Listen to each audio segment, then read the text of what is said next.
अगर कहीं पर कत्ल की वारदात होती है या कहीं डकैती होती है और कहीं पर भी अगर कोई बड़ी वारदात को अंजाम दिया जाता है तो वहाँ पर पुलिस पहुँचती है, फिर फॉरेंसिक टीम पहुँचती है, फिर पहुँचते हैं स्नैपर के डॉग यानी खोजी कुत्ते। और अधिकतर जगहों पर, अधिकतर केसों में जो उनके खोजी कुत्ते होते हैं जिनको एक प्रॉपर ट्रेनिंग दी जाती है और जो कातिल मुजरिमों तक आसानी से पहुंच जाते हैं और फिर वह केस सॉल्व हो जाता है। और यहाँ पर एक ऐसा लावारिस कुत्ते जो कि हमारे आपके गलियों में मौजूद होते हैं और एक उसी कुत्ते जो कि लावारिस कुत्ते ने एक कत्ल का केस सॉल्व किया। जब पुलिस वालों ने इस पूरे मामले का खुलासा किया तो ऐसा सच निकल कर सामने आया जो कि वाकई में हैरान और परेशान कर देने वाला था। आप भी सोच रहे होंगे कि एक लावारिस यानी आम कुत्ते ने कत्ल का केस कैसे सॉल्व किया। आइए जानते हैं, समझते हैं। आप सभी दोस्तों को नमस्कार, मेरा नाम रवि है। मैं आशा उम्मीद करता हूँ आप लोग बहुत अच्छे होंगे। ये सच्ची घटना चालू होती है नवी मुंबई का एक जो इलाका है जिसका नाम है नेरुल, और वहीं पर एक फ्लाईओवर है और वो तारीख थी 13 अप्रैल 2024 सुबह के तकरीबन 7 बजे।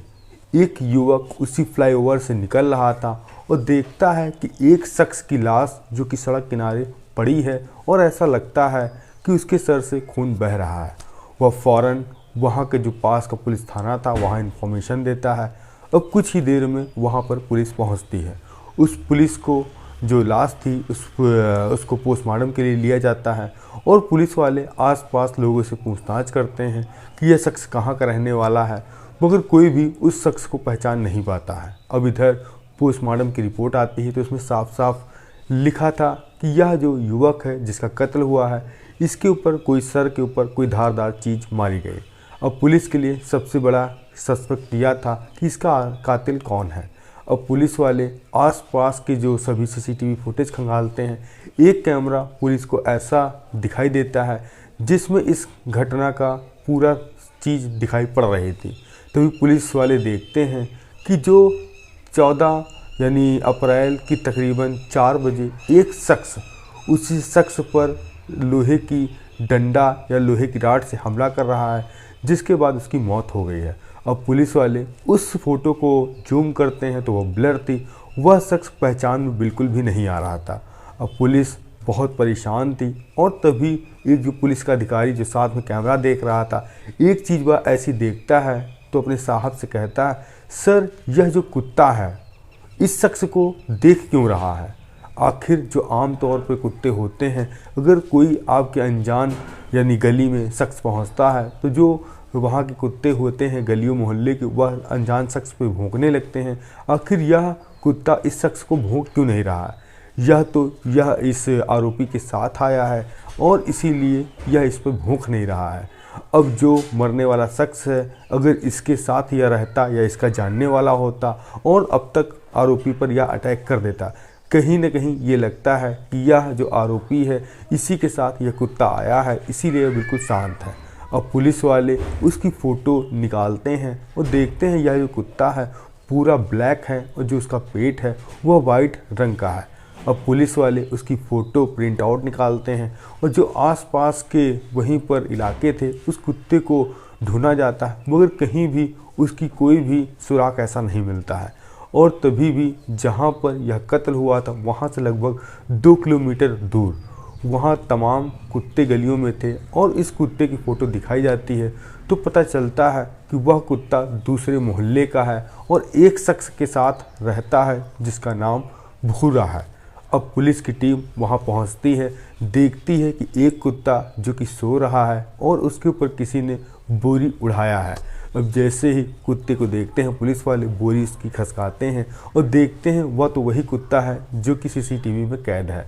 अब फ़ौरन उस कुत्ते के बारे में आसपास के लोगों से पूछा जाता है कि इसका मालिक कौन है। तो वो लोग कहते हैं, साहब इसका मालिक कोई नहीं, या तो लावारिस है, हाँ एक शख्स है जो कुत्तों को ज़्यादा बिस्कुट और दूध खिलाता है जिसका नाम भूरा है, वह भी काम पर गया है। अब पुलिस वाले भूरा यानी जो उसका असली नाम था मनोज प्रजापति, अब पुलिस वाले उसको दबिश देते हैं जहाँ पर काम पर गया था। अब पुलिस वाले उसको उठा लेते हैं। उठाने के बाद सबसे पहले उससे पूछते हैं कि यह कुत्ता किसका है और तुमने क्या एक व्यक्ति का कत्ल किया है। और मनोज प्रजापति कहता है मैंने किसी का कत्ल नहीं किया है। और तभी पुलिस वाले कहते हैं या तो कुत्ता तुम्हारे साथ था उस दिन 14 अप्रैल को और ये नरेला फ्लाईओवर के पास। तो कहता है जी हाँ। अब वह पुलिस के सामने टूटता है, फिर एक ऐसा बयान बताता है जो कि काफ़ी हैरान और परेशान कर देना था। तभी भूरा उर्फ मनोज प्रजापति कहता है कि मेरा जो ही जानने वाला एक दोस्त है जो कि कबाड़ का काम करता है। कबाड़ का काम करने के साथ साथ हम लोगों के बीच बैठक भी होती थी। इसी दौरान एक हफ्ते पहले हमारा और उस युवक का जो कि कहासुनी हो गई। कहासुनी होने के बाद उसने मुझे मारा पीटा, यहाँ तक कि मेरे जेब के पैसे भी छिना लिए। और वह दबंग किस्म का आदमी था जो मेरे साथ भी रहने वाले लोगों को बहुत ज़्यादा परेशान करता था। तभी मैंने सोचा क्यों ना उसको रास्ते से हटा दिया जाए और जो कि अब मुझे कोई परेशान नहीं करेगा। तभी 14 अप्रैल की सुबह वह सो रहा था फुटपाथ के किनारे और मैं वहां पर पहुंचता हूं और वह कुछ समझ पाता उससे पहले मैं ताबड़तोड़ हमला करता हूं, जिसके बाद वह खड़ा होता है। खड़े होने के साथ साथ वह नीचे गिर जाता है। और मुझे बाद में पता चला कि जब मैं इस वारदात को अंजाम दे रहा था तो मेरा वहाँ पे कुत्ता भी था और इसीलिए वहाँ आसपास के जो कुत्ते थे वह मेरे पास नहीं है, क्योंकि मेरा कुत्ता सबसे ज़्यादा दमदार था, उसके सामने कोई कुत्ते नहीं आते। अब मैंने जब कत्ल कर दिया, कत्ल करने के बाद फिर मैं अपने घर गया और वहाँ पर मैंने कपड़े चेंज कर लिए। अब पुलिस ने जैसे ही यह खुलासा सुना तो वह मानो हैरान और परेशान हो गई कि एक आवारे कुत्ते ने पूरा मर्डर मिस्ट्री सॉल्व करा दी।